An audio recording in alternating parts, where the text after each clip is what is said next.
Selamat pagi pada Pak Yusuf dan teman-teman semua. Saya Rutihana Banjernahor yang 112-19007 akan mempresentasikan proposal penelitian saya yang berjudul pengaruh variasi konsentrasi karbon dioksida dalam media air laut banding air tawar dengan rasio 1:10 terhadap pertumbuhan mikroalga Spirulina platensis sebagai bahan baku pakan ikan. Berikut adalah daftar isi yang akan saya paparkan, dimulai dari bab 1 pendahuluan. Berkembang sektor perikanan di Indonesia cenderung mengalami peningkatan, karena Indonesia merupakan negara maritim terbesar ketiga di dunia. Namun tingginya perkembangan sektor perikanan tersebut tidak diimbangi dengan tingkat konsumen ikan yang meningkat di Indonesia. Oleh karena itu dibutuhkan metode budidaya ikan dengan menggunakan pakan ikan agar dapat memenuhi kebutuhan konsumen. Pakan ikan yang digunakan harus berkualitas tinggi, bergizi, dan memenuhi syarat untuk dikonsumsi. Namun saat ini terkadang pakan ikan komersial memiliki kandungan protein yang relatif rendah. Oleh karena itu digunakan Spirulina platensis karena memiliki kandungan protein yang mencapai 60-70% dengan kandungan vitamin yang tinggi.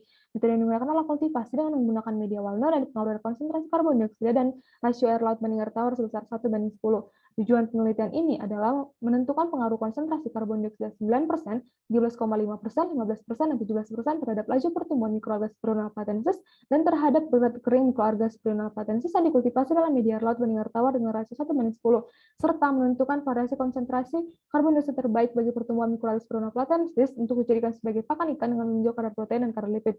Hipotesa yang digunakan adalah bahwa laju pertumbuhan mikroalga Spirulina platensis dan berat kering mikroalga Spirulina platensis yang dikultivasi dalam media air laut banding air tawar dengan rasio 1:10 dengan konsentrasi karbon dioksida yang rendah akan semakin tinggi, dan variasi konsentrasi karbon dioksida terbaik yang dikultivasi bagi pertumbuhan mikroalga Spirulina platensis dijadikan sebagai pakan ikan adalah 15%.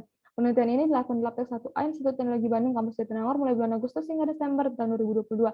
Rangkaian penelitian dilakukan sebanyak 3 kali pengulangan untuk setiap wadah kultur. Parameter yang diukur adalah berat kering mikroalga, dan parameter yang dihitung adalah laju pertumbuhan, kadar protein, serta kadar lipid. Berikutnya adalah tinjauan pustaka. Mikroalga merupakan tumbuhan renik berukuran mikroskopik yang dapat hidup sebagai koloni maupun sel tunggal di seluruh wilayah perairan tawar dan laut. Mikroalga mengandung beberapa komponen seperti protein, karbohidrat, asam lemak, dan lain-lain. Berikut adalah state of the art perbandingan mikroalga dapat dilihat bahwa Spirulina platensis memiliki kandungan protein yang tinggi sekitar 60-70% dengan kandungan lipid sekitar 8%. Spirulina platensis berbentuk spiral, tidak bercabang, dan cenderung berwarna hijau biru. Kultivasi merupakan suatu teknik yang dilakukan dengan cara menumbuhkan mikroalga dalam lingkungan terkontrol, memiliki kecepatan pertumbuhan yang tinggi, kandungan protein yang tinggi, dan ramah lingkungan. Kultivasi menggunakan media walna dan dipengaruhi oleh faktor kimia meliputi derajat keasaman atau pH, karbon dioksida, dan nutrien, serta faktor fisika meliputi salinitas, suhu, dan cahaya. Berikut adalah state of the art perbandingan kultivasi Spirulina platensis dapat dilihat bahwa konsentrasi karbon dioksida memengaruhi laju pertumbuhan, berat kering, kadar protein, dan kadar lipid. Berikut adalah fase pertumbuhan Spirulina platensis yang meliputi fase lag, fase log, atau eksponensial, fase stasioner, dan masuk ke fase kematian. Pakan ikan merupakan salah satu unsur penting dalam meningkatkan pertumbuhan dan kelangsungan hidup ikan. Protein merupakan senyawa organik kompleks yang tersusun atas asam amino sehingga dapat meningkatkan pertumbuhan ikan. Sedangkan lipid adalah molekul biologis nonpolar yang berfungsi sebagai sumber energi dan penyerapan mineral-mineral tertentu serta vitamin-vitamin yang larut dalam lemak.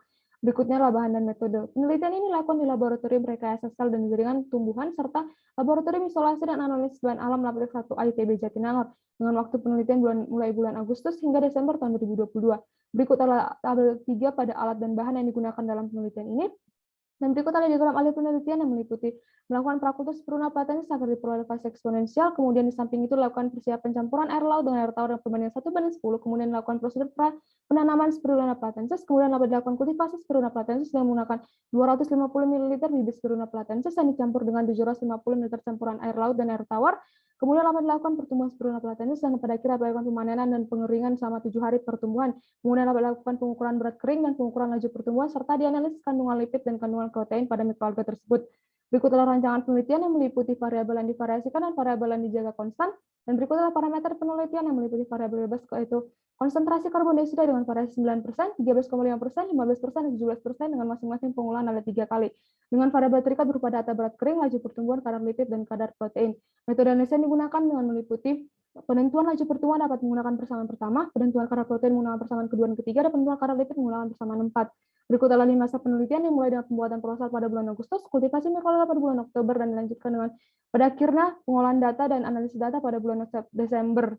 Rencana anggaran biaya meliputi peralatan dan bahan habis yang dengan total harga Rp3.617.438. Berikut daftar pustaka yang digunakan dalam mesin proposal penelitian ini. Demikian presentasi proposal penelitian saya.